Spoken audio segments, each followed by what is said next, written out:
Evangelho de João, capítulo 17. Nós vamos ler dos versos 20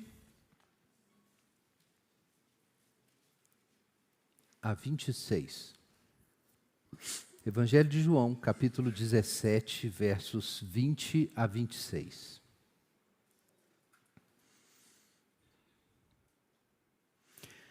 Não te peço apenas por estes discípulos, mas também por todos que crerão em mim por meio da mensagem deles. Minha oração é que todos eles sejam um, como nós somos um, como tu estás em mim, Pai, e eu estou em ti, que eles estejam em nós, para que o mundo creia que tu me enviaste. Eu dei a eles a glória que tu me deste, para que sejam um como nós somos um. Eu estou neles e tu estás em mim, que eles experimentem unidade perfeita, para que todo o mundo saiba que tu me enviaste e que os amas tanto quanto me amas. Pai, quero que os que me deste estejam comigo onde estou. Então eles verão toda a glória que me deste, porque me amaste antes mesmo do princípio do mundo.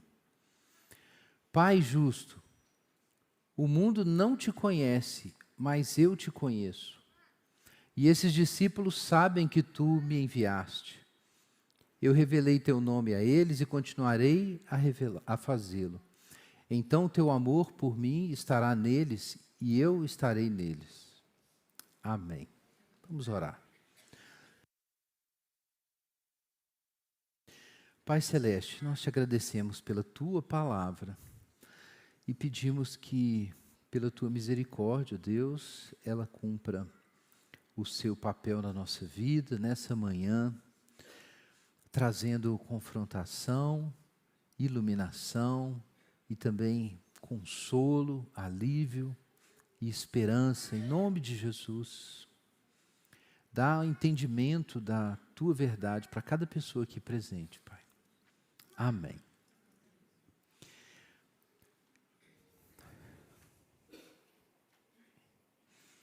Eu vou precisar de uma aguinha aqui. Irmãos, João 17 é um dos capítulos mais maravilhosos da Bíblia. Porque aqui nós temos uma oração de Jesus. E nessa oração nós descobrimos que Jesus orou por nós. A gente pensa que Jesus orou pelos discípulos, mas Jesus foi claro. Ele não orou apenas por estes discípulos, mas por todos que crerão em mim por meio da mensagem deles. Você já pensou nisso? Que Jesus orou por você. Jesus orou por você. Se você é alguém que crê em Jesus e você aceitou o Evangelho, Jesus orou por você. Sabe o que significa? Que ninguém pode te arrancar das mãos de Deus. É isso. E a Bíblia é clara, ela ensina que Jesus está à direita de Deus e intercede por nós. Isso está lá no Evangelho de Paulo em Romanos. Está lá no capítulo 8. Ele intercede por nós. Então, irmãos, isso é uma segurança imensa, porque a gente sabe que o Pai ouve as orações de Jesus, né? Você tem dúvidas sobre as suas orações. Eu tenho dúvidas sobre as minhas orações. Mas nas orações de Jesus, eu tenho plena confiança. E a gente pode ter essa confiança. Irmãos, esse é o contexto para entender o problema imenso da unidade da igreja. Não devia ser um problema, mas ao longo da história se tornou uma pedra de tropeço para muitas pessoas. Porque o fato é que a igreja de Jesus, ao longo da história, está não apenas dispersa em muitas congregações e muitas igrejas, até porque não é possível colocar todo mundo junto pensando simultaneamente a mesma coisa, mas porque muitas dessas congregações e igrejas entraram em conflito ao longo da história. Só que faz parte da fé da igreja afirmar a unidade da igreja. Isso está na Bíblia, está na história da igreja. Abra sua Bíblia em Efésios, na carta aos Efésios, capítulo 4. Carta aos Efésios, capítulo 4. Nós vamos ler dos versos 1 até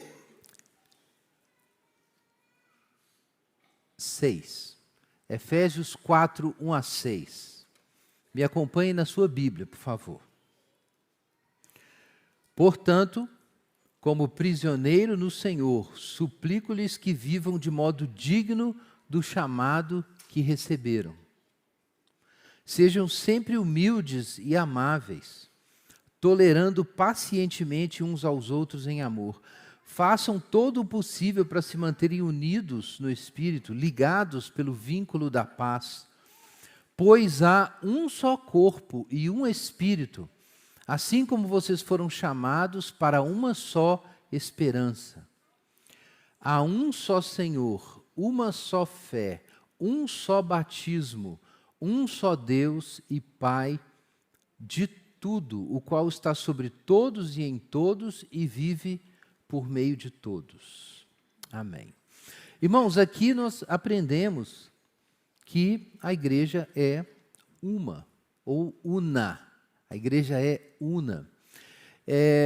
Um dos concílios mais importantes da história da igreja foi o concílio de Constantinopla, 381 depois de Cristo. O primeiro grande concílio para organizar as ideias, a visão da igreja está no livro de Atos, né? A gente sabe da história, eles foram discutir se os gentios deviam ou não aceitar as regras religiosas e cerimoniais dos judeus para serem parte da comunidade, da igreja. Então foi um concílio chamado Concílio de Jerusalém, mas a igreja teve outros concílios. O concílio de Nicéia, em 325, foi muito importante para estabilizar, ou pelo menos iniciar isso, a visão trinitária de Deus na tradição cristã. Depois disso, nós tivemos um outro concílio, porque o debate continuou. Concílio de Constantinopla, em 381. E nesse concílio, o que nós falamos sobre a igreja, no credo apostólico, recebeu uma extensão, né? No credo apostólico a gente diz, creio no Espírito Santo, na Santa Igreja Universal. No concílio, essa declaração foi expandida.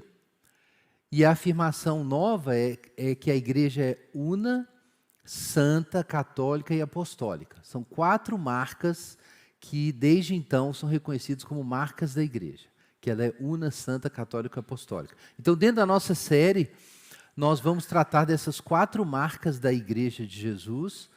É parte da nossa discussão. Nós temos muito assunto ainda dentro de eclesiologia, mas é parte da reflexão. E o primeiro ponto é que a igreja é una. Isso é artigo de fé.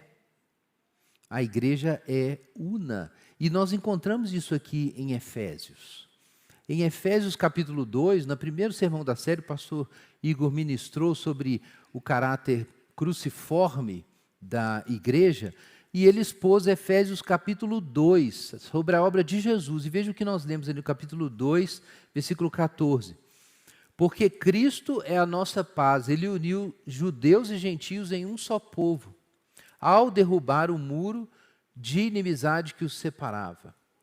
Então, versículo 16, Ele os reconciliou com Deus em um só corpo, por meio da sua morte na cruz, eliminando a inimizade que havia entre eles. Então, Jesus, na sua obra, produziu um corpo unificado, reunindo judeus e gentios. E essa era uma inimizade que percorre o Antigo Testamento e a história. Mas nós aprendemos que Jesus, na sua obra da cruz, produziu essa unidade. Então vejam que a unidade da igreja é um artigo de fé, porque ela é derivada da obra de Cristo. É importante entender isso. Por que a gente crê na unidade da igreja? A unidade da igreja não é, em primeiro lugar, a nossa prática. A unidade da igreja é, em primeiro lugar, um ato de Deus por meio de Jesus Cristo. Foi Deus, por meio de Jesus Cristo, que reconciliou consigo todas as coisas. Foi Ele que enviou Jesus como a paz para derrubar um muro de separação. E foi Jesus que reconciliou todos com Deus por meio do seu corpo e construiu essa comunidade unificada. Jesus fez isso. Então, no capítulo 4 de Efésios, nós lemos que a unidade é uma realidade. Vejam aqui no versículo 4, capítulo 4, versículo 4. Pois há um só corpo, um só Espírito, como também foste chamados numa só esperança da vossa vocação, há um só Senhor, uma só fé, um só batismo e um só Deus e Pai de todos, o qual é sobre todos, por meio de todos. O que significa? 7 aspectos da unidade. Não são coisas que a gente faz. Por que a igreja é una? A igreja é una porque é um corpo só, um corpo orgânico, animado, batizado, formado, como está lá em Coríntios, capítulo 12, pelo Espírito Santo, e que partilha de uma única esperança, uma única direção. Então, isso é, em primeiro lugar, a unidade da igreja produzida pelo Espírito Santo. É um organismo que ele criou.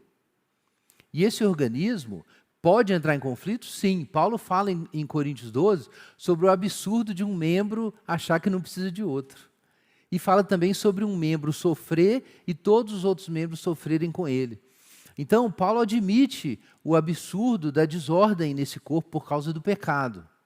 Está implícito ali em 1 Coríntios 12. Mas isso não muda o fato de que é um organismo único, vivificado pelo Espírito Santo, formado pela obra do Espírito Santo. É um organismo. Ele pode estar doente, ele pode ter contradições, mas ele é um organismo. Vejam que a fé é uma só. A fé da igreja é cristocêntrica, há um só Senhor. Aonde existe igreja de fato, Jesus está no centro. Tem muito lugar que tem nome de igreja e Jesus não está no centro. Isso é verdade. Isso não é um ponto contra a unidade da igreja, porque o Senhor é um só. E mesmo crentes que estejam em conflito, se eles têm o mesmo Senhor, a igreja ainda é una, porque é o mesmo Senhor.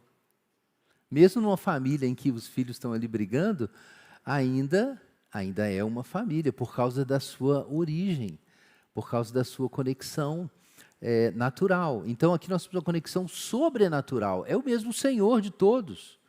E a fé e o batismo são os mesmos, porque quem foi batizado foi unido com Jesus para sair do Egito e entrar na Terra Prometida. Então, está todo mundo na mesma jornada.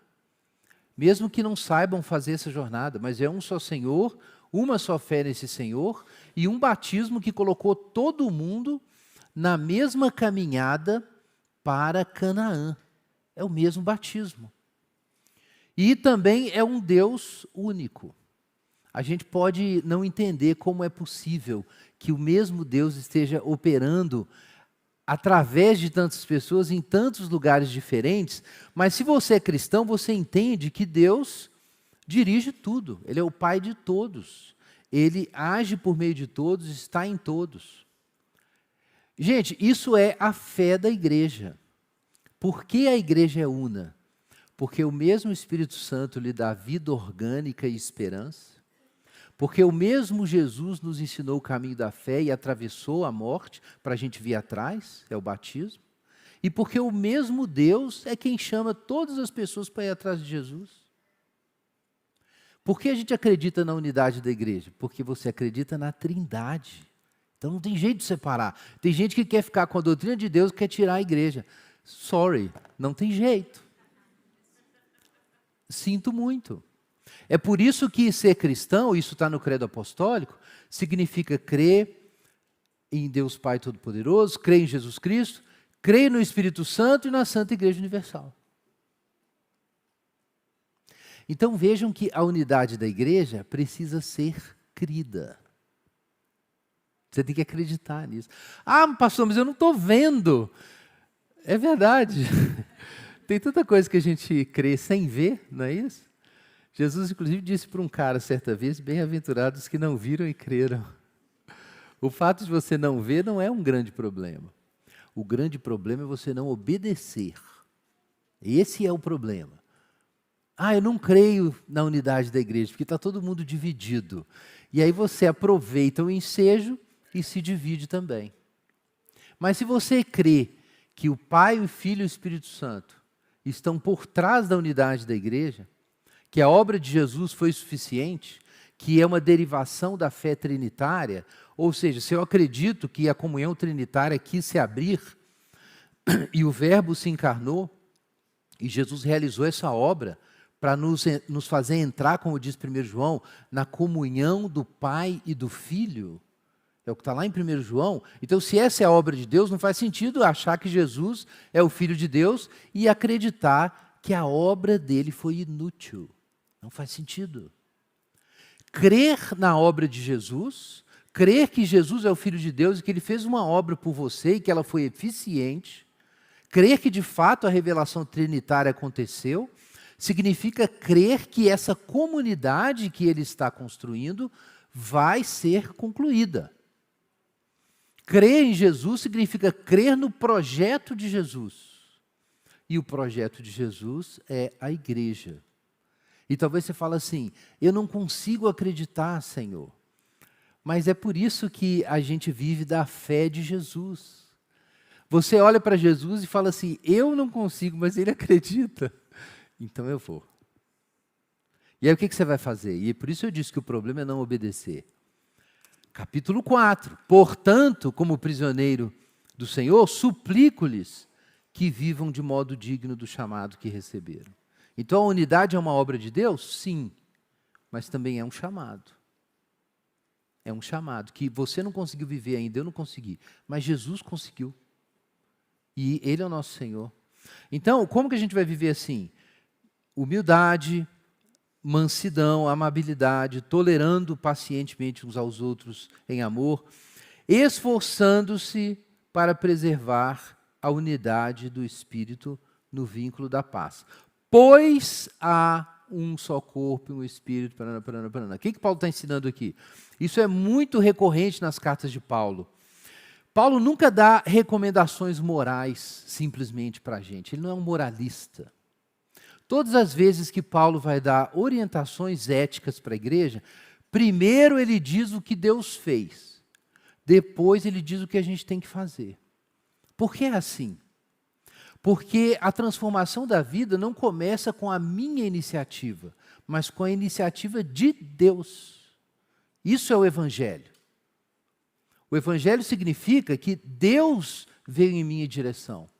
Então eu respondo. Quando a pregação religiosa coloca a ação moral humana como disparador, em primeiro lugar, em relação à obra de Deus, isso não é mais o Evangelho. Isso é um falso Evangelho. Ou você está pregando meramente a lei só condena. No Evangelho, Deus começa e a gente responde. No Evangelho, eu respondi porque Deus me buscou. Mas você tem que transportar isso para a vida cristã. Então o crente pensa assim, não, Jesus levou os meus pecados, fui salvo, entendi. E aí ele entra para a igreja e agora todos os padrões da sua vida são moralistas. Ele esquece. O Evangelho é para eu aceitar Jesus, ele esquece do Evangelho. Mas pega a questão da unidade. A unidade é mais um lugar apenas em que o nosso fracasso e a nossa pecaminosidade se mostram. E é mais um lugar, então, que a gente se lembra de que a gente precisa de Jesus. Então, a ordem é essa. O imperativo ético se sucede ao indicativo divino. Essa conexão é importante para você ler as cartas de Paulo. O imperativo sempre resulta do indicativo. Primeiro se diz o que Deus fez, depois o que a gente vai fazer.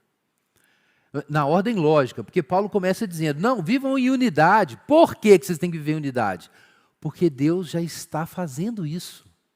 Nós vamos entrar no trabalho de Deus, com os nossos recursos, do jeito que Deus nos permitir, mas nós vamos entrar no trabalho de Deus. Existe uma unidade que Deus fez. Então o que nós vamos fazer? Preservando a unidade no vínculo da paz. A gente vai aprender esse caminho. Como é que Jesus fez isso? Como é que ele juntou aqueles 12? Como é que isso deu certo? Por que isso deu certo várias vezes na história? Por que deu errado em vários momentos? Então nós vamos aprender de Jesus. A unidade da igreja é o discipulado. É a escola da filiação. Eu sou filho de Deus, porque eu fui adotado, eu fui gerado pelo Espírito Santo, porque eu criei em Jesus, eu sou filho de Deus.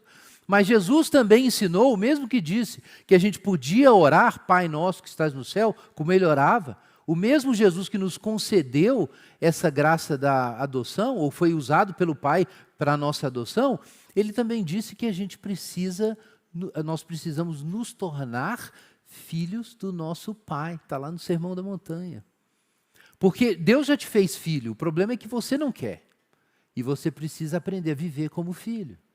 Então, isso vale para todos os campos da vida da igreja. A unidade é uma obra divina, uma dádiva divina, mas também é uma vocação a qual nós fomos chamados. Só que você não vai conseguir andar nesse caminho se você não acreditar na obra de Jesus. Se você não acreditar que o que Jesus fez é suficiente para produzir a igreja una, santa, católica e apostólica, você não vai trabalhar por isso. Porque no primeiro fracasso você vai desistir e jogar tudo para cima. Então, para a gente viver a unidade da igreja, a gente precisa, em primeiro lugar, crer na unidade da igreja. Mas crer na unidade da igreja não é crer nas nossas obras, é crer na obra de Deus. Primeiro o indicativo divino, depois o imperativo. E assim nós devemos entender, então, João 17. Porque quem está orando aqui, gente, é Jesus. E Ele está orando pela nossa unidade. E o pessoal sempre lembra disso com muita vergonha. No versículo, veja só, 23, que eles experimentem a unidade perfeita, para que o mundo saiba que tu me enviaste e os amas tanto quanto me amas. E aí o crente olha isso aqui e fala assim, puxa, a missão está comprometida, porque a igreja frequentemente falha na unidade. Em vários níveis. Às vezes falha no nível institucional. Nós tivemos a reforma protestante, uma ruptura com a igreja católica no século XVI. Foi uma ruptura gravíssima na cristandade, gravíssima. E dentro da tradição protestante, você teve um monte de igrejas sendo fundadas por um princípio nacional. O princípio da igreja católica era um princípio imperial, por causa da sua fusão com o Império Romano, séculos atrás, que teve muitos problemas, mas teve benefícios, não é uma coisa simplesmente para a gente desprezar. Mas a unidade imperial era necessária para manter essa estrutura. Então, quando você tem o início dessa ruptura no século XVI, tem a ruptura das igrejas também. Se tornam movimentos nacionais e depois movimentos independentes do Estado. E seguindo processos da própria mudança política ali da Europa. Então, essa ruptura aconteceu. E foi uma ruptura trágica. Lutero não queria que houvesse essa separação. Num primeiro momento, ele não rejeitava conviver, apesar do conflito sobre a natureza do Evangelho, na mesma igreja com pessoas que ainda não tinham entendido o que ele tinha entendido. Ele defendia, claro, a solução, que era a solução padrão inicialmente dos reformados, era o conciliarismo.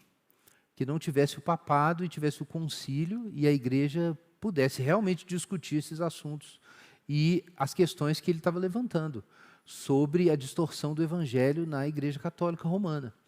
A gente sabe a história, todo mundo já estudou isso aí, não teve jeito, teve a ruptura, não devia ter acontecido. Tem gente que defende que devia ter acontecido, não devia ter acontecido. A Igreja Católica Romana devia ter aceitado a reforma. Mas as igrejas protestantes fizeram muita coisa errada também. E tiveram muitas divergências teológicas. E a gente não deve, no nosso julgamento, eu, pastor, e concordamos com isso, tratar a Igreja Católica Romana como meramente uma igreja falsa. É uma igreja cheia de pecados e erros doutrinários graves. Inclusive, o pior de todos, não ter uma doutrina da justificação pela fé mediante a graça clara, capaz de fazer seus membros entenderem que, independente das suas obras, eles são recebidos por Jesus. Então, é um erro muito sério. Justificava aquele conflito da reforma? Justificava. Mas isso cria um problema para nós, é uma grande divisão. E depois a gente teve outras divisões. Mas mesmo quando as igrejas estão funcionando em unidade, de repente duas igrejas dividiram, mas a igreja, uma dessas igrejas, ou as duas, aprenderam a viver em unidade por um certo período. Mas isso significa que a unidade dentro da comunidade é perfeita. Mesmo a Igreja Católica, que hoje afirma frequentemente ser ainda a igreja una nesse sentido, a única representante da unidade da igreja, tem muitos movimentos em conflito constante. Para citar um exemplo aqui, nós temos a turma da Teologia da Libertação por um lado e os católicos conservadores por outro, e eles passam o ano se excomungando mutuamente. E a gente sabe disso, né? Isso é um fato público. Existem conflitos entre ordens religiosas, dentro da tradição católica, dentro da Igreja Católica, entre regiões diferentes. Pau quebra também, como acontece com qualquer igreja. Mas, na verdade, você pode pensar assim, então a igreja se desviou no meio do caminho. Então, você não leu o livro de Atos. O pau já estava quebrando lá no começo. Quando Paulo escreve Efésios, capítulo 4, ele já tinha visto muita coisa acontecer. E ele continuava acreditando que há um só corpo, um espírito, uma só esperança, um só Senhor, uma só fé, um só batismo, um só Deus e Pai de todos. Por que ele continuava acreditando nisso? Porque a falha dos seus irmãos não fez eles deixarem de crer em Jesus. Ele via os erros dos irmãos, mas ele via o acerto de Jesus. E ele acreditava no que Jesus estava fazendo. Então, para você seguir o caminho do discipulado, você precisa ser capaz de olhar para Jesus e olhar para o que Deus está fazendo, para que mesmo que os outros falhem e fracassem na unidade, você persevere. E assim algo pode ser construído na sua geração, ou na sua pequena comunidade. Na verdade, irmãos, a unidade da igreja é uma realidade escatológica. Eu preciso dizer isso para tirar a ansiedade da cabeça de muitos irmãos. Paulo diz no capítulo 5, que, falando ali sobre o casamento, né, a certa altura, ele diz que os maridos devem amar suas esposas como Cristo amou a igreja. Então ele entra de repente numa expressão sobre cristologia e eclesiologia, para fazer a sua analogia, né, com o casamento. Então ele diz que Cristo amou a igreja, se entregou por ela, a fim de torná-la santa, purificando ao lavar com água por meio da palavra, para apresentá-la a si mesmo como igreja gloriosa, sem mancha, ruga ou qualquer outro defeito, mas santa e sem culpa. Será que Paulo não sabia que a igreja do seu tempo estava cheia de manchas, rugas e defeitos? É claro que ele sabia. Quem é que vai fazer a igreja ficar assim, gente? Jesus, o texto diz. A unidade da igreja é uma obra escatológica, assim como a santidade da igreja e tudo mais. É uma construção, até como está escrito em Apocalipse, que a Nova Jerusalém desça do céu ataviada como noiva para o seu esposo. Então não faz sentido você crer que a obra de Jesus vai ser completada no tempo que Deus estabeleceu para ela ser completada e você se desviar do meio do caminho e falar, não acredito mais na igreja. Então você não acredita em Jesus, porque a igreja é a obra de Jesus e ela vai ser una. Ela vai ser una porque Deus já construiu isso, porque mesmo quando os irmãos estão brigando, ainda é um Espírito, um Senhor e um Pai. E é por isso que é uma igreja. E aqui em João 17 nós aprendemos isso, Jesus está orando por eles. Mas qual é a oração de Jesus? Versículo 21, orando por eles e por nós, que eles sejam um, atenção, como nós somos um, como tu estás em mim, ó Pai, e eu estou em ti, que eles estejam em nós, para que o mundo creia que tu me enviaste. O que Jesus está orando aqui? Ele está orando para nós participarmos da comunhão do Pai e do Filho, exatamente como está em 1 João capítulo 1, exatamente. Ele está orando para que eles sejam um, diz Jesus, como nós somos. Do que Jesus está falando? Da Trindade, da unidade do Pai e do Filho. como nós somos um, que eles sejam, para que o mundo creia que tu me enviaste. E Jesus deu a glória, a comunhão do Pai e do Filho foi comunicada para nós, por meio do Espírito Santo, para nós podermos ser um também, como o Pai está em Jesus e Jesus no Pai. Então Jesus diz, eu neles e tu em mim. Então Jesus é o meio dessa unidade acontecer. Como é que a gente é transportado para a comunhão do Pai, do Filho e do Espírito Santo? É a obra de Jesus e a transmissão da glória. E aí nós entramos nessa comunhão. Então Jesus está orando para nós experimentarmos a unidade perfeita, para o mundo crer. Isso vai acontecer, isso acontece muitas vezes ao longo da história. Às vezes acontece em microescala.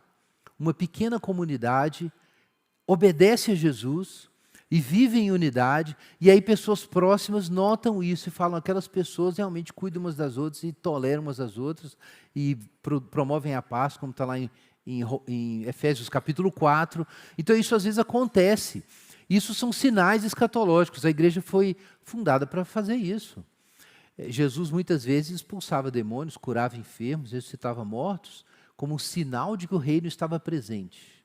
Mas os mortos que Jesus ressuscitou não chegaram à ressurreição final. Jesus curou doentes e essas pessoas ainda morreram.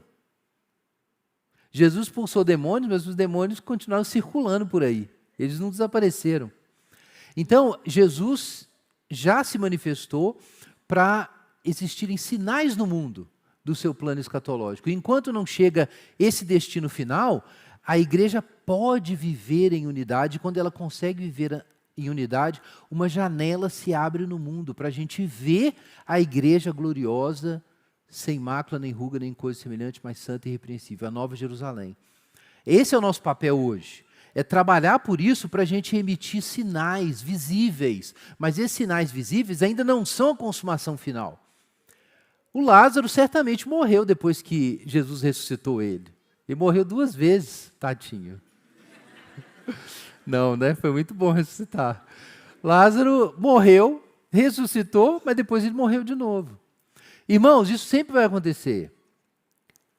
Numa etapa da caminhada, a graça de Deus é derramada, você tem um avivamento espiritual, e aí você tem irmãos vivendo em unidade, você olha e fala, cara, tem uma coisa divina aqui. Isso não é garantia de que essa comunidade não vai morrer depois de alguns meses ou alguns anos.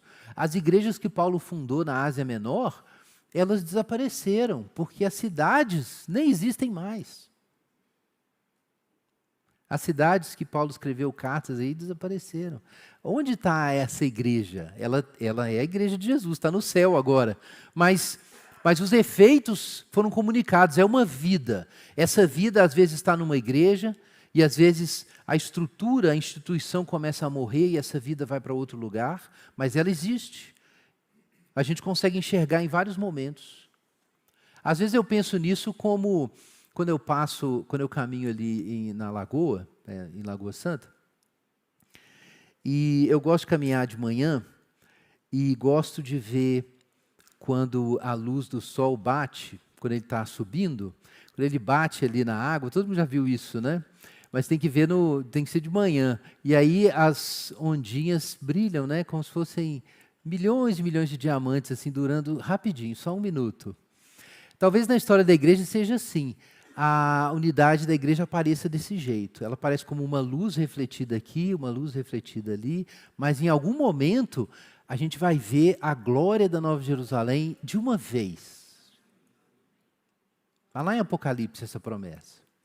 Mas você não vai participar disso no final, se você não crer na unidade da igreja hoje e não trabalhar por isso. É o discipulado cristão.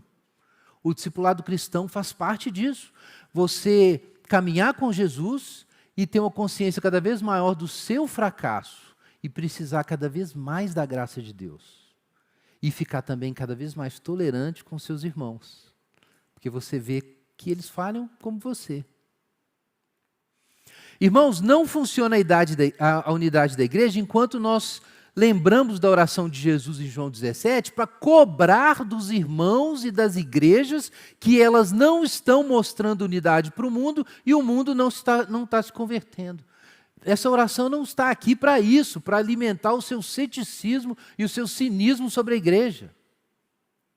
Essa oração está aqui para você crer que isso vai acontecer, porque Jesus orou.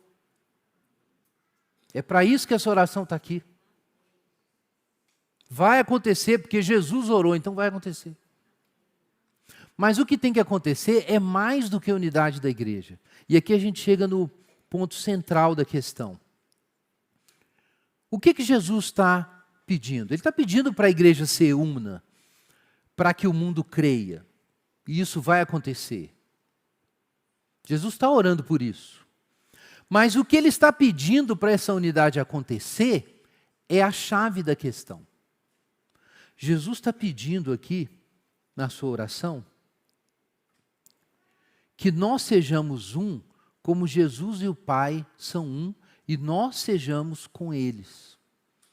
Irmãos, o problema da unidade da igreja não é falta de unidade entre os irmãos, em primeiro lugar. É falta de comunhão com Deus. Será que a gente não deve buscar a unidade da igreja? Claro que a gente deve. Mas a unidade da igreja é um resultado de uma outra coisa, que é nós estarmos unidos com Jesus e com o Pai. Então, o que deveria deixar a gente realmente preocupado não é o sintoma, que é a falta de unidade da igreja. É a causa, que é a falta de união com Deus. Se a gente buscar meramente, eu repito, a unidade da igreja, isso seria moralismo. E a gente nem sabe direito como é que a gente vai costurar essa unidade, porque é Jesus que vai fazer isso. Então existe um caminho, e um único caminho para a gente chegar na unidade.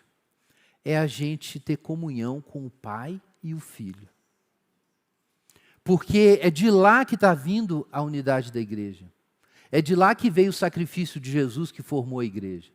Quando a gente estiver incomodado com a falta de unidade, a gente não pode entrar em desespero e em cinismo. A gente precisa preservar a unidade no vínculo da paz? Sim, é o que Paulo falou. Mas você não vai conseguir trabalhar por isso se você, diante da escuridão, da divisão, do pecado, você não se lembrar que você precisa estar perto de Jesus. Nessa hora que tudo estiver desmoronando ao seu redor, isso não está acontecendo agora na nossa igreja, mas pode acontecer depois, ou pode acontecer numa outra igreja que Deus te chamar para você servir. Na hora que isso acontecer, tem uma coisa que você tem que lembrar, meu irmão. É que você precisa se aproximar de Jesus. Porque é a comunhão do Pai e do Filho, é a comunhão divina. Essa comunhão é que vai fazer a igreja ser una. Amém? Vamos orar. Enquanto os irmãos distribuem os elementos, ora sobre isso ao Senhor. Pede ao Senhor para aumentar a sua fé. Não é para você ver o que não há. Não é para você fingir que a divisão não existe. É para você crer no que Jesus está fazendo. Ora sobre isso. E pede para Deus te usar para ser um instrumento da unidade da igreja.